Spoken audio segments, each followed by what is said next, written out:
నమస్తే, welcome back to our channel voice of Lakshmi. Arikapudi Koduri Kausalya Devi గారు రచించిన నెమలి కనులు అనే నవలను ధారావాహికంగా వింటున్నాం కదండి. ఇక రెండో భాగాన్ని మొదలెడదామా? రికార్డు ప్లేయర్ వింటూ సూట్ కేసులో దుస్తులు సర్దుకుంటున్న దీపిక పరిసరాలను గమనించగల స్థితిలో లేదు.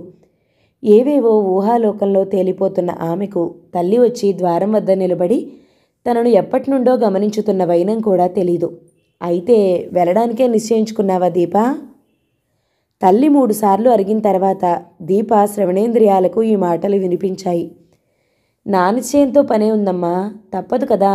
మా ఆఫీస్ వాళ్ళు వెళ్ళమన్నారు. ఆ ఎగ్జిబిషన్కు నేనే వెళ్ళాలి.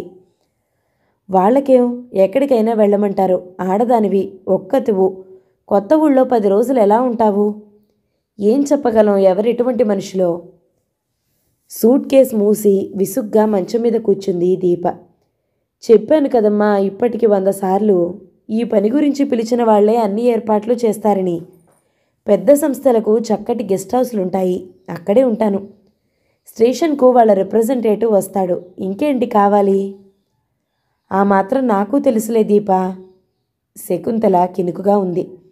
మరింకేమిటమ్మా, నేనేం పసిపిల్లనా? కాదు గనకనే నా భయం. అక్కడ అనేక మందితో కలిసి తిరగాలి, మాట్లాడాలి. ఎవరెటువంటి వారో ఏం చెప్పగలం?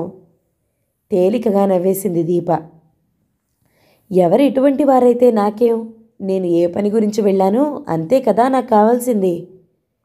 శకుంతల శిరకంపనతో తన అంగీకారాన్ని సూచించింది. నీకు అక్కర్లేనంత మాత్రాన అవతలి వారికి కూడా అవసరం లేదనుకోకు దీపా. ఇది కుటిల ప్రపంచం. సాధు సజ్జనులను కూడా కుయుక్తులతో బాధపెట్టే పాషాండులమయం. తల్లి ఎంత ఆందోళనాపూరితంగా మాట్లాడిందో దీప అంత ఆనందంగా కిలకిలా నవ్వింది. అంతరిక్షంలోనికి ఆడవారు అలవోకగా ప్రయాణిస్తున్న ఈ రోజుల్లో కూడా మా అమ్మ ఇంత అమాయకంగా మాట్లాడుతుందేమిటి అని అంతర్యామినే అడగాలిక నేను. శకుంతలలో ఇక సహనం నశించింది. అంతటి అభివృద్ధిని సాధించినా ఇంకా స్త్రీ శారీరక అబలత్వము, నిర్మాణము, సంఘ వ్యవస్థ మాత్రం మారలేదేమయ్యా అని నేను అడగాలి. ఇంతకంటే వివరంగా నేను నా భయాలకు అర్థం వివరించనవసరం లేదనుకుంటాను. లజ్జా క్రోధాలు ముప్పిరుగున్న దీపవదనం అరుణిమ దాల్చింది. కనులలో రోషం నర్తించుతూ ఉండగా ఆవేశంగా ఏదో అనబోయిన ఆమెను శకుంతల వారించింది. నీ వాదనలు, నీ సమాధానాలు నాకు తెలుసు దీపా, విననవసరం లేదు. ప్రపంచమంతా ఆనందంగా కనిపింపచేస్తున్న లేత వయసు నీది. తప్పటడుగులు, తప్పుడు నిర్ణయాలు, సమంజసంగా కనపట్టే వేడి రక్తం నీది ప్రస్తుతం. ఆ మాయామోహంలో పెద్దల మాటలను అవహేళన చేస్తున్నావు. దీప లేచి అసహనంగా అటు ఇటూ పచార్లు మొదలుపెట్టింది. కొద్ది నిమిషాలు మౌనంగా గడిచాయి. హఠాత్తుగా పచార్లు ఆపి వచ్చి తల్లికి అభిముఖంగా నిలబడి గంభీరంగా అంది. అమ్మా, చదువుకున్నంతకాలం తోటి విద్యార్థులే కాక ప్రొఫెసర్ కూడా నాకు దాసోహం అనడానికి సిద్ధంగా ఉండేవాడు. ఇప్పుడు ఆఫీస్లో చిన్న పెద్ద అందరూ నాకు చేరువుగా రావాలని చూస్తున్నారు. నాకు తెలుసు ఎవరిని ఎంత దూరంలో ఉంచాలో. ఇది నీకు తెలిసినా తెలియనట్టే మాట్లాడుతున్నావు. నేనెక్కడ మోసపోతానోననే నీ భయం. మోసాలు, అవమానాలు ఎదురయ్యేది ప్రేమ దోమ అని వేషాలు వేసేవాళ్లకి కానీ నాలాంటి వాళ్ళకి కాదు. నాకు కొన్ని ఆదర్శాలు, కొన్ని పద్ధతులు ఉన్నాయి. నా చదువును, కళలను సద్వినియోగం చేసుకున్నాక నేను వివాహ జీవితంలోకి ప్రవేశిస్తాను. మనం బుద్ధిగా ఉన్నంత మాత్రాన ప్రమాదాలు జరగవనుకోకు. తనంత తాను ఆడుతూ పాడుతూ చూపరులకు ఆనందాన్నిచ్చే నెమలిని మానవుడు ఎందుకు వేటాడాలని చూస్తాడు?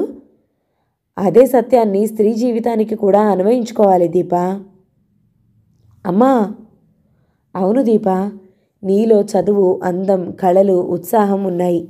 ఇతర యువతీ జనం నుండి నిన్ను ఈ అధిక లక్షణాలన్నీ ప్రత్యేకంగా చూపుతాయే కానీ అందువల్ల నీకు ప్రత్యేక సౌఖ్యం మాత్రం ఉంటుందని, ఉండగలదనే అపోహలో జీవించకు. నెమలికనులు నెమలికెంత ప్రమాదమో నేటి యువతికి తన అధిక గుణసంపద అంతటి భయహేతువు. మరి నిన్ను నువ్వు జాగ్రత్తగా కాచుకుంటూ ఈ ఇంటి పరువు మర్యాదలను కూడా కాపాడమని అడుగుతున్నాను.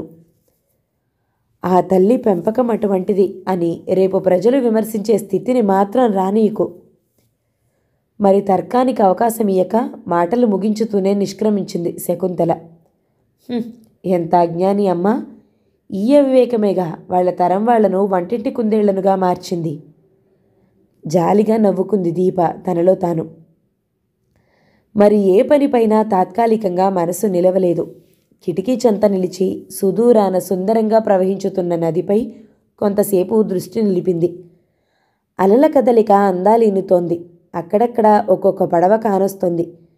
కిటికీ పక్కనే ఉన్న మామిడి చెట్టు కొమ్మల నడుమ నుంచి వినవస్తున్న కోయిల కుహుకుహు ఆ నాదానికి ఆలయ ఘంటారావం తోడై మనసుకు మహత్తర ప్రశాంతతను సంపాదిస్తుంది. అందమైన దుస్తులు ధరించి యువతీ యువకులు సాయం వ్యాహాళికి బయలుదేరుతున్నారు. ఇంత అందమైన ప్రపంచంలో అమ్మకు అపసవ్యతే కనిపిస్తుందెందుకు? అందాన్ని ఆహ్లాదాన్ని ఆస్వాదించగల మనసు కూడా ఉండాలి. పెద్దలలో గల అనుమాన దృక్పథమే వారిని ఆనందాలకు దూరం చేస్తుంది. హైదరాబాద్లో స్టేషన్కు దీపను రిసీవ్ చేసుకోవడానికి ఆహ్వానించిన సంస్థ రిప్రజెంటేటివ్ రావలసి ఉంది. స్టేషన్లో రైలు దిగి ప్లాట్ఫామ్ అంతా కళ్ళి చూసిన దీప తన కోసం ఎవరూ రానట్లు గ్రహించగానే కొంత కలవరపాటుకు లోనైంది.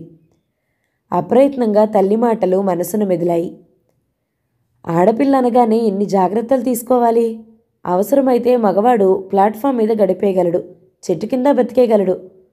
కొత్త ప్రదేశంలో జాగ్రత్త అమ్మా అని శకుంతల అనేకసార్లు అన్నప్పుడు హేళనగా నవ్వి విసుగుదల ప్రదర్శించిన దీప క్షణకాలం తన అంతరాత్మ ఎదుట తానే సిగ్గిల్లి తలవాల్చింది. పురుషుని కంటే స్త్రీ ఎందులో తక్కువ దీప? ఎందుకా కంగారు? ఆఫ్టరాల్ స్టేషన్ నుండి నీకు కావలసిన చిరునామాకే చేరుకోలేవా? Taxi driver ఇంకెక్కడికైనా తీసుకుపోగలడని భయమేగా? చట్, నాకేం భయం, ఇది పగలేగా. ఓ, అయితే రాత్రి భయమే కదూ? నీ చెత్త సవాళ్ళు నువ్వు మాట్లాడక పడి ఉండు. అంతరాత్మను అదిలించి తాను వ్యానిటీ బ్యాగ్, బ్రీఫ్ కేసులు చేతపట్టి పోర్టర్కు సూట్ కేసు ఇచ్చి మనసులో బలవంతంగా ధైర్యాన్ని నింపుకుని నడక సాగించింది. అమ్మా, ట్యాక్సీయా రిక్షాయా? పోర్టర్ మాటలు వినిపించటం లేదు. ఎక్కడికి అంటూ కోలాహలంగా చుట్టుముట్టిన టాక్సీ డ్రైవర్లు తమ రణగోణ ధ్వని కానీ ఎవరి మాట వినేటట్టు లేరు. అక్కడ తాను మాట్లాడినా ప్రయోజనం ఉండగలదనే ఆశ లేని దీప గడబిడను దాటి కొంత దూరం నడవాలనుకుంటూ అడుగులు వేయసాగింది. కానీ ఆమె అభిప్రాయం అవసరమన్నట్టుగా పోర్టర్ సామాను ట్యాక్సీలో ఉంచేశాడు. ఇతగాడు మంచోడమ్మా, ఇందులోనే వెళదామమ్మా అంటూ అన్ని భాషలు కలగాపులగంగా మాట్లాడిస్తున్నాడు. టాక్సీ డ్రైవర్ డోర్ తీసి సిద్ధంగా నించున్నాడు. ఆ పోర్టర్కు ఆ డ్రైవర్ కావలసిన వ్యక్తి కావచ్చు, కానీ నమ్మేదెలా? ట్యాక్సీ వద్దు అన్నది అధికారంగా. ఏమ్మా, ఎక్కడికి వెళ్ళాలి? రామ్మా. నాకు ట్యాక్సీ అవసరం లేదు, కానీ ఏ పోర్టర్, సామాన్ ఇలా కింద పెట్టి నీ డబ్బులు తీసుకెళ్ళు అంది బింకంగా. ఒక మనిషి మాట ఇంకో వ్యక్తి తేలికగా వినడు అనే విషయానికి ఇటువంటి ప్రదేశాలలోనే ప్రత్యక్ష సాక్ష్యాలు దొరికేది. నువ్వు నా ట్యాక్సీలోనే ప్రయాణం చేయాలి అన్నట్లున్న స్థిరమైన చూపులతో ట్యాక్సీ డోర్ వద్ద అలాగే నిలుచుని ఉన్నాడు డ్రైవర్. ఆ డ్రైవర్ ఎంత మంచివాడో నచ్చ చెప్పడానికి విపరీత పదజాలంతో అవస్థపడిపోతున్నాడు పోర్టర్. చుట్టూ కలి చూసింది దీప. చాలామంది ప్రయాణికులు అతి సులభంగా మాట్లాడుకుని ఏదో ఒక వాహనం మీద వెళ్ళిపోతున్నారు. మరి ఈ వ్యక్తులిద్దరూ తననే ఇలా విసిగించటంలో అర్థం? అమ్మ చెప్పిన పరమార్థం ఇదేనన్నమాట. లోకం తీరు ఇలా ఉంటుంది ఒంటరి స్త్రీ విషయంలో. ఈ సంగతి గ్రాహ్యం కాగానే దీప ఆగ్రహాన్ని అణుచుకోలేకపోయింది. పోర్టర్ భుజం వద్దనున్న అతడి లైసెన్స్ బిళ్లను పరీక్షగా చూస్తూ అన్నది. సరే, నీ మీద రిపోర్ట్ రాస్తున్నాను స్టేషన్లో. పోర్టర్ తలతిక్కతనమంతా వదిలిపోయింది. డ్రైవర్తో ఏదో అన్నాడు. వెంటనే అతడు డిక్కీ నుండి సామాను తీసి విసిరినట్లే పడేసి గొణుక్కుంటూ వెళ్ళిపోయాడు మరో బేరం కోసం. తన డబ్బు తీసుకుని పోర్టర్ కూడా నిష్క్రమించాడు కోపంగా చూస్తూ. రద్దీ బాగా తగ్గింది ఇప్పటికీ. ఏ షాపు నుండైనా ఫోన్ చేయాలి అనుకుంటూ ఉండగానే తాను ఏ సంస్థ పని నిమిత్తమై వచ్చిందో వారి స్టేషన్ వ్యాగన్ వచ్చి ఆగింది. సహజంగా ఆవేశ స్వభావిని అయిన దీప తన విషయంలో జరిగిన నిర్లక్ష్యాన్ని వివరిస్తూ ఆ వ్యాగన్ డ్రైవర్పై తన కోపాన్నంతనూ వర్ణించింది. సారీ మేడం, మీకోసం రావాల్సిన వెహికల్కు ఆ రిప్రజెంటేటివ్ ఆఫీస్ గారికి ఏమైందో తెలీదు. నేను వేరే పని మీద వచ్చాను. కొంత లగేజ్ రిలీజ్ చేయించి తీసుకువెళ్ళడానికే. చాలా సమయం తీసుకుంటుంది. అంతవరకు మీరు వేచి ఉంటే ఈ వాహనంలో తీసుకువెళ్ళటానికి నాకేం అభ్యంతరం లేదు. అవసరం లేదు, నేను వెళ్ళగలనులే. అమ్మా, ఆగ్రహం వద్దండి. ఊళ్ళో కొన్ని ప్రదేశాలలో గొడవల వల్ల కర్ఫ్యూ ఉంది. ఎక్కడో ఏదో కారణం వల్ల మీకోసం వచ్చిన కారు ఆగిపోయి ఉండొచ్చు. మంచిది, నీ పని చూసుకో. రైల్వే రిటైరింగ్ రూమ్లో ఉండి తర్వాత గమ్యాన్ని చేరుకోవచ్చుననుకున్న దీప తిరిగి స్టేషన్లోకి నడుస్తూ తన వెనుకనే ఎవరో నడుస్తున్న అనుమానం కలిగి ఆగింది. ఓ శంకర్, నువ్వా? ఆమె పలకరించగానే ఆనందంతో తబ్బిబ్బయ్యాడు శంకర్. నువ్వు చాలా బిజీగా ఉన్నావు. నేను పలకరించితే కోపం వస్తుందేమోనని ఇలా నీ కూడా తిరుగుతున్నాను. ఇప్పటికి నా అదృష్టం కొద్దీ నువ్వే నన్ను గుర్తుపట్టావు. అయితే నువ్వు నన్ను చాలాసేపటి నుంచి చూస్తున్నావా? నీకోసమే అసలు స్టేషన్కి వచ్చాను. మీ అమ్మగారు రాయించారు ఉత్తరం. దీప నిరుత్తురాలై చూడసాగింది. అరెరే, నెత్తి కుట్టుకున్నాడు శంకర్. ఉత్తరం రాసినట్టు మీ అమ్మగారు నీకు తెలియనియొద్దన్నారు. నీకేమైనా అవసరం ఉంటుందేమోనని నన్ను స్టేషన్కు రమ్మన్నారు. నీ రైలు రావటానికి అరగంట ముందే వచ్చాను. నాకు కనపడలేదే నువ్వు? నీకు అవసరమైతే తప్ప కనపడవద్దని మీ అమ్మగారి ఆజ్ఞ.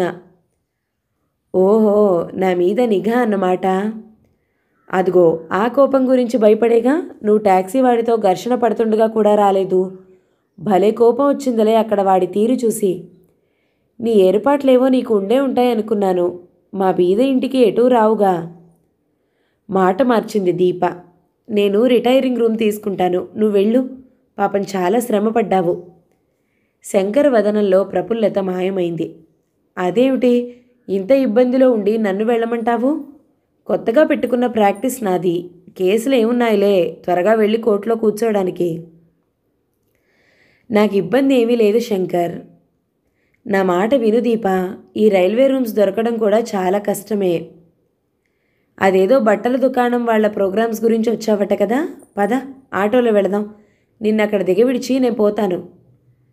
మాట్లాడకుండా ఆలోచించసాగింది దీప. ఏదో వాళ్ళ అవసరం కొద్దీ వాళ్ళ గురించి బాగా రాస్తారనే ఆశతో పిలుస్తారే కానీ ప్రెస్ వాళ్ళని ఎదుర్కోలు స్వాగతం పలికి కార్లలో తీసుకువెళ్లే వాళ్ళు ఎక్కడున్నారు దీపా? శంకర్. అదిలించినట్లున్న ఆ స్వరంతో శంకర్ ముఖం మాడింది. సారీ దీపా, ఇవి నా మాటలు కావు. అందరూ అనుకుంటుంటే అంతే అనుకున్నాను. సరేలే, నేనిక్కడ ఉంటే నువ్వు మాటకు రావాల్సిన కష్టం ఉంటుంది. అక్కడ అమ్మకు అశాంతి. ఆటో పిలు. గంభీరంగా అంది. దారి పొడవునా ఆమె ఆలోచనల్లో ఉండిపోయింది. ఆమె గంభీర్యాన్ని కదిలించే సాహసం లేని శంకర్ తుదకు గమ్యం చేరిన తర్వాత ధైర్యం కూడా తీసుకుని అడిగాడు. మళ్ళీ నేనెప్పుడు రావాలి దీపా? ఎందుకు నీకు శ్రమ? అన్నట్లు ఈ వస్తు ప్రదర్శనలు, అందాల పోటీలు ఉన్నాయిగా. వస్తే రా, పర్మిషన్ ఏర్పాటు చేస్తాను. అవి సరే, నీకేమైనా అవసరాలు? నవ్వేసిందామె. నాకేం అవసరం, ఇక్కడ ఏర్పాట్లన్నీ చూసే బాధ్యత వీళ్ళదే. మరి వెళ్ళనా? మీ అమ్మగారికి నా గురించి రాయుగా? రాయన్లే, నువ్వు ఎగ్జిబిషన్ చూడాలనుకుంటే మాత్రం నాకు ఫోన్ చెయ్యి. అన్నట్లు ఇదిగో ఆటోకు నువ్వు ఇల్లు చేరాక ఇయ్యి. శంకర్ వారిస్తున్న వెనక 50 నోటు అతడి చేత ఉంచింది. ప్లీజ్ దీపా, ఎంత ప్రాక్టీస్ లేకున్నా ఈ మాత్రం ఖర్చు చేయలేనా? అబ్బా, నలుగురు చూస్తున్నారు, ఏమిటా మాటలు? ఎంత పత్రికల వాళ్ళమైనా మాకు ట్రావెలింగ్ అవెన్స్లవి ఉంటాయిలే. మధ్యన నీకెందుకు ఖర్చు? బాయ్. ఒంటరిగా నిలబడిపోయిన శంకర్ లోలోన గుణుక్కున్నాడు. ఈవిడ గర్వం అప్పటికీ ఇప్పటికీ ఒకేలా ఉంది. ఇంకా తెల్లవారడానికి చాలా వ్యవధి ఉంది. నిద్ర మేల్కొన్న దీప లేచి కిటికీ తెరిచి బయట చీకట్లోకి చాలాసేపు చూసింది. లాన్స్పై ఎవరో తిరుగుతూ సన్నని స్వరాన సంభాషించుకుంటున్నారు. మార్నింగ్ వాక్ కాబోలు. చూస్తూ కిటికీ తలుపుని ఆనుకుని ఆలోచించసాగింది. వచ్చి 4 రోజులైంది. ఈవేళ 5వ రోజు. రోజూ హడావిడే. పొద్దుపోయి రావటం, ఆలస్యంగా లేచి ఆదరాబాదరా తయారై ప్రదర్శనా స్థలాలకు వెళ్ళిపోవటమూ జరుగుతోంది. ఇవాళ నిద్రాభంగమైన కారణంగా పరిశీలనగా అన్నీ చూడసాగింది. గెస్ట్ హౌస్ చాలా పెద్దది. విశాలమైన గదులు, 2 అంతస్తులు, చుట్టూ పెద్ద పెద్ద మైదానాలు, అందంగా పెంచబడిన రకరకాల చెట్లు, వరండాలలోనూ గదులలోనూ లేత రంగుల దీపాలు వెలుగుతున్నాయి. అంతా నిశ్శబ్దంగా ఉన్నప్పటికీ అక్కడక్కడ ఒక్కో గదిలోనూ లాన్స్లోనూ కొంత సందడిగానే ఉంది. గెస్ట్ హౌస్ కదా, రాకపోకలకు వేళాపాళలుండవు అనుకుంటూ మంచం పక్కన ఉన్న ఫోను చేతికి తీసుకుంది. ఫోన్ పనిచేయటం లేదు. తలుపు తీసి ఎంట్రన్స్ హాల్ వైపు నడుస్తూ పక్క రిసెప్షనిస్ట్ హాల్లోకి చూసింది దీప. ఇంకా వెయిటర్స్ డ్యూటీలో తిరుగుతున్నారు. ఈ తెల్లవారుజాము వేళ కూడా ఇంకా ఒకరిద్దరూ మందు సేవించేవారు ఉంటే ఉండవచ్చు కాక. కానీ ఏదో ప్రోగ్రాం జరుగుతున్నట్టుగా లోపలి నుండి వాయిద్యాల మోత సన్నగా వినవస్తోంది. సాలోచనగా చూస్తూనే ముందు హాలులోని రిసెప్షన్ కౌంటర్ వైపు నడిచింది. రిసెప్షన్ అమ్మాయి చాలా అందంగా ఉంది. మేడం, నా రూమ్లో ఫోన్ వర్క్ చేయడం లేదు. నోట్ చేసుకున్నాను మేడం. ఉదయం 10 గంటలకు వర్క్మెన్ వస్తాడు. సరే, నేను ప్రస్తుతం ట్రంక్ కాల్ చేసుకోవాలి. ఓకే, రేపు ఉదయం. కాదు, ఇప్పుడే మీ ఫోన్ వాడుకుంటాను. రిసెప్షనిస్ట్ గర్ల్ ఇబ్బందిగా చూసింది. సారీ, ఈ సమయంలో డిస్టర్బెన్స్. ఆమె మాటలకు దీప హుందాగా నవ్వింది. ఇక్కడేమీ ప్రశాంతంగానూ లేదు, నిశ్శబ్దంగానూ లేదు. చాలా హడావిడిగానే ఉందిగా. నో ఆర్గ్యుమెంట్స్ మేడం, మా రూల్స్ పర్మిట్ చేయవు. రూల్స్? అదే, కొన్ని నియమాలు తప్పకుండా పాటించాలని మా బాస్ ఆజ్ఞ. రాత్రివేళల్లో ఈ ఫోన్ ఎవరూ వాడకూడదు. మీరు దయుంచి మీ గదిలోకి వెళ్ళండి. వింటూనే కనుబొమ్మలు విరిచింది దీప. చాలా వితన్నమైన ఆజ్ఞ. ఈ సమయంలో డిస్టర్బెన్స్ లేకుండా క్లియర్గా వినిపిస్తుందని మా పేరెంట్స్కు ఫోన్ చేయాలనుకున్నాను. సారీ, ఐ కాంట్ హెల్ప్, స్థిరంగా అంది రిసెప్షనిస్ట్. తన గదికి తిరిగి వచ్చిన దీప మరలా నిద్రపోవడానికి ప్రయత్నించింది, కానీ ఆ ప్రయత్నం విఫలమైంది. లేచి మరలా కిటికీ చెంత నిలబడి పరిసరాలను పరికించగానే దీప అనుకోని దృశ్యాన్ని చూసి ఆశ్చర్యపోయింది. లాన్స్లో తిరుగాడుతున్న వ్యక్తులు తాను ముందు భావించినట్లుగా మార్నింగ్ వాక్ చేయటం లేదు. ఏకాంతంలో ఉన్న ప్రేయసీ ప్రియుల వలె తమను ఎవరూ చూడటం లేదని గట్టి నమ్మకంతో ఉన్నట్లు ప్రవర్తిస్తున్నారు. ఖిన్నురాలై చూడసాగిన దీప మరింత దిగ్భ్రమకు లోనైంది. అక్కడ ఉన్నది ఒక జంట కాదు, 2 యువతులు, 3 పురుషులు. వారి కార్యకలాపాలతో తమకేమీ నిమిత్తం లేదన్నట్లుగా వెయిటర్స్ మాటిమాటికి చెంతకు వెళ్ళి అవసరాలు కనుక్కుంటున్నారు. అడిగిన మత్తు పానీయాలను అందించుతున్నారు. జుగుప్సతో నిండిపోయింది దీప మనసు. చివుక్కున వెనతిరిగి తన సామానులు, దుస్తులు గబగబా పెట్టెలో సర్దుకోసాగింది. కొంత సమయం గడిచింది. ఇంకా సూర్యోదయం కాలేదు. మరలా అప్రయత్నంగా లాన్స్ వారణ ఉన్న చెట్ల వైపు దృష్టి సారించింది దీప. పురుషులలో 2 గెస్ట్ హౌస్లోనికి పోయారు. మిగిలినవాడు ఆ 2 యువతుల భుజాలపై చెరో చెయ్యి వేసి నడుస్తూ కొంత దూరం నడిచాడు. అక్కడ క్రీనీడన ఉండి అంతవరకు గమనింపబడని కారు వారి కోసమే వేచి ఉన్నట్లు హఠాత్తుగా ఇంజిన్ స్టార్ట్ అయింది. 2 యువతులు కారులో వెళ్ళిపోయారు. వారిలో ఒక ఆమె కొంచెం హెచ్చుకంఠంతో దెబ్బలాడినట్లుగా మాట్లాడుతుంది. తూలిపోతూ తిరిగి వస్తున్న ఆ పురుషుడు కింద పడకుండా వెయిటర్లు పట్టుకుని నడిపించసాగారు. పరీక్షగా చూడసాగింది దీప. గ్రీన్ ట్యూబ్లైట్ వెలుతురులో స్పష్టంగా కనిపెట్టిన ఆ వదనం చూసి అదిరిపడింది. గిరిధారీలాల్, అతడే వస్త్రాలయం యజమాని. మరలా చూసింది అతడే. గుర్తించటంలో తాను పొరపాటు పడలేదు. తలుపుపై టకటక శబ్దం. అందుకొరకే ఎదురు చూస్తున్న దీప వెంటనే తలుపు తెరిచింది. గుడ్ మార్నింగ్ అంటూ ఉన్న అతడు ఆ దుస్తుల సంస్థ వారి మేనేజింగ్ పార్ట్నర్ గౌరీనాథ్. ప్రత్యాభివాదం తెలిపింది దీప ముక్తసరిగా. నేను మీతో మాట్లాడాలని వచ్చాను. మీరు వెళ్ళిపోతున్నట్లు కబురు పంపారు. సూటిగా చూస్తూ అడుగుతున్నాడతను. అవునండి, ఖండితంగా ఉంది దీప వైఖరి. కొన్ని క్షణాలు మౌనంగా చూశాడతను. నేను లోపలికొచ్చి మీతో మాట్లాడొచ్చా? దీప తానే బయటికి వచ్చింది. తలుపు లాక్ చేస్తూ అంది. నడవండి, ఆ లాన్స్లో మాట్లాడుకుందాం. గౌరీనాథ్ పెదవులపై కనిపించని చిరునవ్వు క్షణకాలం మెదిలి మాయమైంది. 2 హాల్ దాటి కారిడార్లో నడుస్తున్నారు. నడుస్తూనే అతడు మాట్లాడసాగాడు. మీరు మా ఈ వస్త్ర ప్రదర్శనల గురించి, కార్యక్రమాల గురించి చాలా బాగా రాస్తారనే ఆశతో ఉన్నాం మేము. ఆంధ్రదేశంలో అతి ప్రఖ్యాతి గల పత్రిక మీది. అందుకే మమ్మల్ని స్వయంగా ఆహ్వానించారు. ఈ రోజు నివేదిక ఆ రోజే నేను బాగానే రాస్తున్నాను. మీరు నిన్న మొన్న ఈ పత్రికను చూడలేదా? చూశానండి, చాలా బాగా రాశారు, థ్యాంక్స్. కానీ మరీ మీరిలా అర్ధాంతరంగా వెళ్ళిపోవటం? అతడి ప్రశ్న అర్ధోక్తిలో ఆగింది. కారిడార్ వదిలి లాన్స్ కూడా చాలా వరకు నడిచి అశోక చెట్ల నీడన ఉన్న సిమెంట్ బెంచీలపై కూర్చున్నారు. చుట్టూ విరబూసిన గులాబీలు నయనానందకరంగా ఉన్నాయి.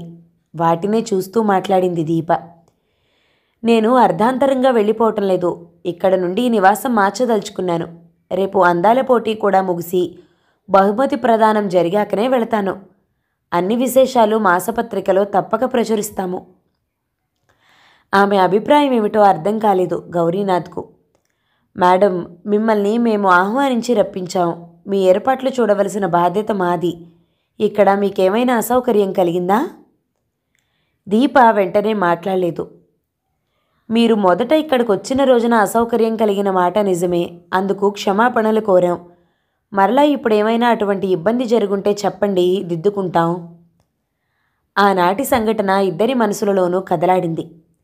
స్టేషన్కు వెహికల్ రానందుకు ఆనాడు తాను చాలా హంగామా చేసింది. సారీ మేడం, మీకు జరిగిన ఇబ్బందికి క్షమాపణలు. Take it easy. మీరిక్కడుండే వారం రోజుల్లోనూ మరెటువంటి మర్యాద లోపం జరగకుండా చూసుకునే బాధ్యత నాది అంటూ అతడు కొంత బ్రతిమాలుతున్నట్లుగా, కొంత విధి నిర్వహణార్థం మాట్లాడుతున్నట్లు నాటక ఫక్కీలో క్షమాపణలు కోరగానే కోపానంతను విస్మరించి నవ్వేసింది దీప ఆనాడు. కొన్ని సందర్భాలలో చతురమైన మాటల వలెనే మధురమైన చూపులు, మనోహరమైన రూపు మహత్తరంగా పనిచేసి ఎదుటి వ్యక్తిని మంత్రజాలం వల్లే బంధిస్తాయి. అందుకే చాలా సంస్థలు అందమైన ఉద్యోగులను ఎన్నుకుంటాయేమో అనుకున్నదామె లోలోన. అతడే ఆ రోజు తన ఏర్పాట్లు చూడటానికి స్టెనో రీటాను నియమించాడు. ఆమెతోనే ఈ గెస్ట్ హౌస్కి వచ్చింది. దీప మౌనం చూసి అతడే అన్నాడు తిరిగి, ఎందుకు వెళ్ళిపోవాలనుకుంటున్నారు? సూటిగా చెప్పండి. లోటుపాట్లు ఏమైనా ఉంటే చేయగలది చేస్తాను. మీకు మరలా ఇంత హడావిడిలో ప్రత్యేకంగా ట్రాన్స్పోర్ట్ ఏర్పాటు చేయడము చేయక తప్పదు గౌరీనాథ్ గారు. గత రాత్రి ఇక్కడే ఈ ఆవరణలోనే నేను చూసిన కొన్ని దృశ్యాలు ఇక్కడ గౌరవ స్త్రీలు ఉండకూడదని చెప్పాయి. అతడినే పరిశీలనగా చూస్తున్న దీప అతడు తన మాటలకు అదిరిపడినట్లయి తిరిగి వెంటనే సంభాళించుకుని మామూలుగా కనిపించడానికి ప్రయత్నించడాన్ని స్పష్టంగా గమనించగలిగింది. కొన్ని లిప్తల కాలం అతడి ముఖం భూమిలోనికి కృంగిపోయింది. ముఖం అరుణిమ దాల్చింది. అయితే ఆ కలవరపాటునంతట్నూ అతను 2 నిమిషాలలోనే అణిచివేసి తిరిగి ప్రశాంత వదనంతో నిశ్చలంగా మాట్లాడగలిగాడు. ఓకే, మీకు అభ్యంతరమైన తాపున మీరు ఉండనవసరం లేదు. అలాగని మీరు సిటీలో ఒంటరిగా ఉండటం నాకు అంగీకారం కాదు. మీకు హోటల్లో గది ఏర్పాటు చేస్తాను. దీప బ్రుకుటి ముడిపడింది. ఆమె సంశయంగా చూస్తూ ఉండటం గమనించిన గౌరీనాథ్ దర్పంగా అన్నాడు, బిలీవ్ మీ, అక్కడ మీరు నిశ్చింతగా ఉండొచ్చు. హోటల్ ఎవరిది? పేరు? అది వారిది కాదు. అనగా మిమ్మల్ని ఆహ్వానించిన సంస్థ వారిది కాదు. రేపు బ్యూటీ కాంటెస్ట్ జరుగుతున్నది కూడా అక్కడే. మీకు ఎటువంటి డిస్టర్బెన్స్ లేని విధంగా పై అంతస్తులోని గది ఏర్పాటు చేస్తాను. హోటల్ నాకు చాలా దగ్గర స్నేహితుడిది. పేరు స్నేహ. ఇటీవల కొత్తగా కట్టినది. మీరు విని ఉండరు. పోటీలో పాల్గొంటున్న అమ్మాయిలంతా కూడా అక్కడే ఉన్నారు. దర్పంగా స్నేహంగా చెప్తున్న అతని వదనంలో 1000 కాగడాలతో వెతికి చూసినా కుటిలత కనపడటం లేదు.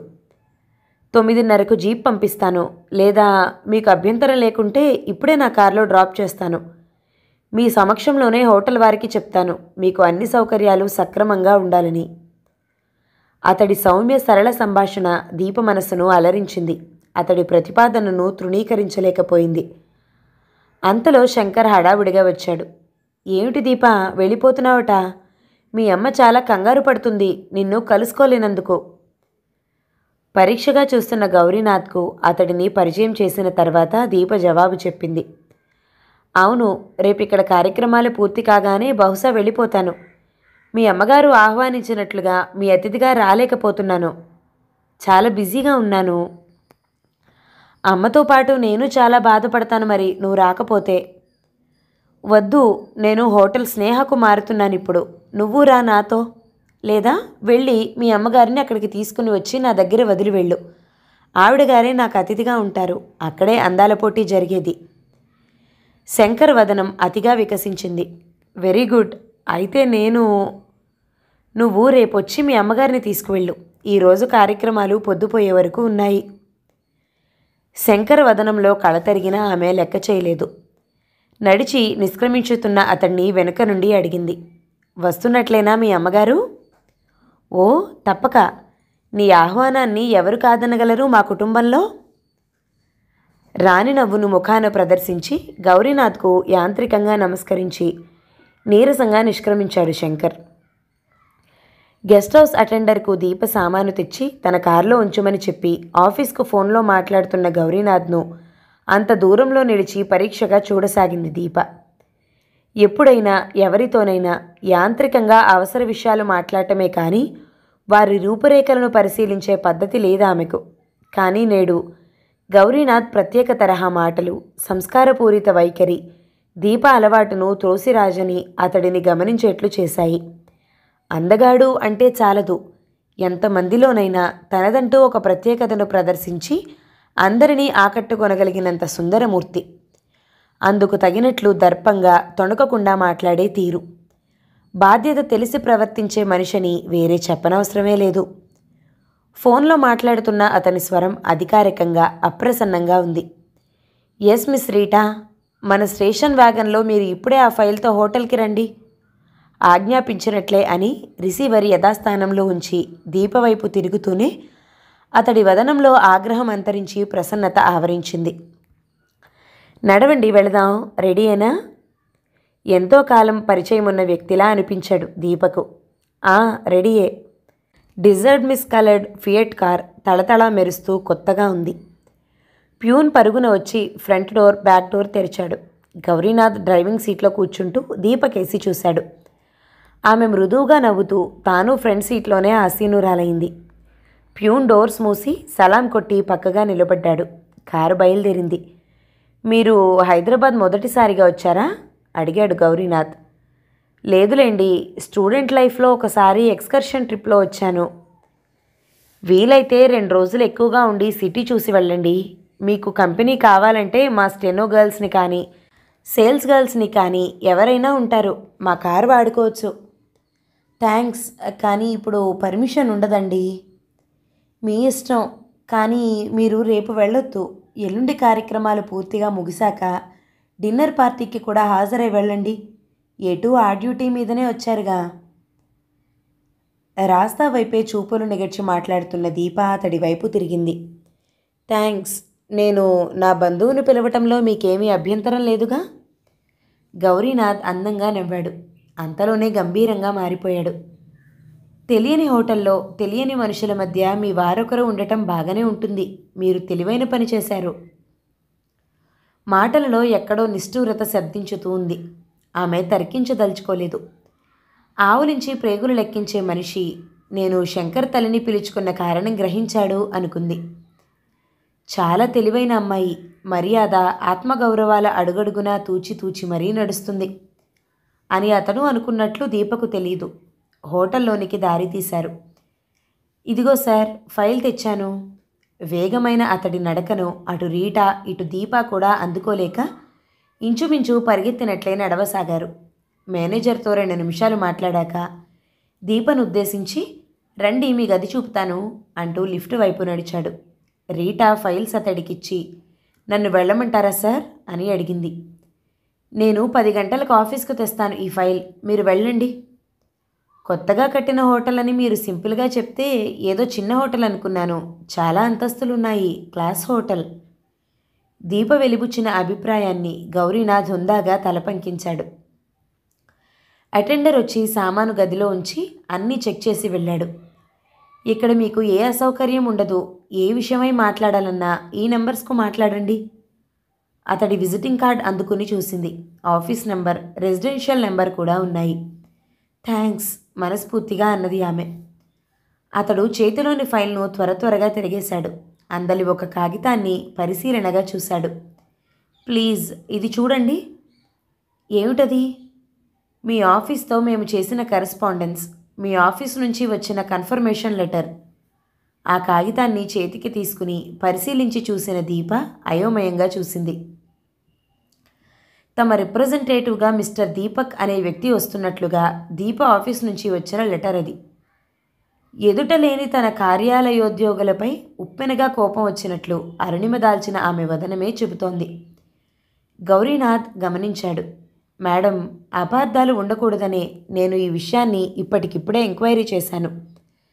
సాధారణంగా లేడీ విజిటర్స్ విషయంలో మేము ప్రత్యేక సదుపాయాలు చేయటం పరిపాటి. ప్రస్తుత ప్రోగ్రామ్స్ నిమిత్తం వచ్చిన మోడల్స్ నుండి గెస్ట్స్ వరకు ఆడవారికి ఇక్కడే ఏర్పాటు చేశాం. మీ లెటర్లో జరిగిన ఈ చిన్న తప్పు వల్ల మీకు గెస్ట్ హౌస్ రూమ్ కేటాయించే ఉంటారు. ఓ సారీ అన్నది మంద్రస్వరాన దీప. That's all right. ఉదయం మీ కంప్లైంట్ వినగానే కోపాన్ని అదుపులో పెట్టుకోలేకపోయాను. ఆర్గనైజింగ్ వింగ్ను దులిపేశాను ఫోన్లో. అందుకే వాళ్ళు తప్పు లేదనడంలో ఈ ఫైల్ తెప్పించి చూశాను. ఈ ఉత్తరం ప్రకారం ఆ రూమ్ మీకు ముందు అలాట్ చేయటంతో రీటా మిమ్మల్ని అక్కడికి తీసుకెళ్ళింది. Thanks, many many thanks. నేను మా ఆఫీస్ వాళ్ళ నిర్లక్ష్యానికి సిగ్గుపడుతున్నాను. గౌరీనాథ్ నవ్వేశాడు. నవ్వులో మరింత మోహనంగా కనపడుతున్న ఆ మూర్తిని రెప్పవాల్చక చూడసాగింది దీప. ఆ పొరపాటు వల్లనే కదా మనకు ఇంత పరిచయం కలిగింది. It is all for the best. మరలా నవ్వేస్తూ వీడ్కోలుగా చెయ్యి ఊపి వెళ్ళిపోయాడు. స్థాణువ వలె నిలబడిన దీప తేరుకునేసరికి అతడి లిఫ్ట్ అధోగమనంలో ఉంది. 2వ భాగం సమాప్తం. తర్వాతి కథని మిగతా భాగాల్లో విందామండి. నవల మీకు నచ్చినట్లయితే లైక్ చేయండి, షేర్ చేయండి, మంచి కామెంట్ చేయండి. మన ఛానల్ని తప్పకుండా సబ్స్క్రైబ్ చేయండి. Thank you so much for watching. నమస్తే.